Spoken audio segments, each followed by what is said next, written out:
особено що се отнася до ансамбловите съчетания.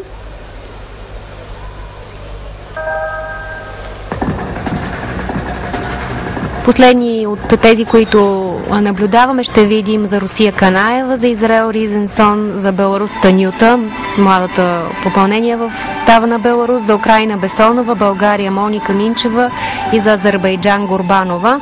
Така че ако сравняваме, рускините нямат никакви проблеми с Канаева, украинките с Бесонова вероятно също.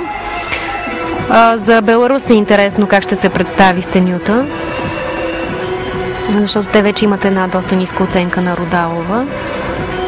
Ще бъде интересна борбата за медалите, тъй като Азербайджан станаха трети в Патра, малко и с късмет, поради контузията на Наталия Годунко, и след която Украина отпадна от отборната надпревара на световното първенство и те станаха бронзови медалисти.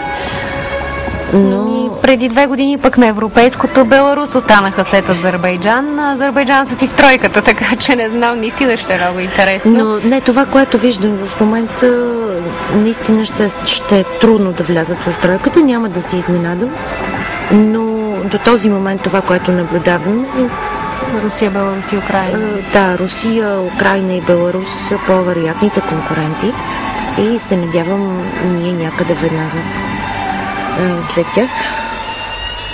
Ако продължават така с оценките на Моника, не знам какво ще се случва.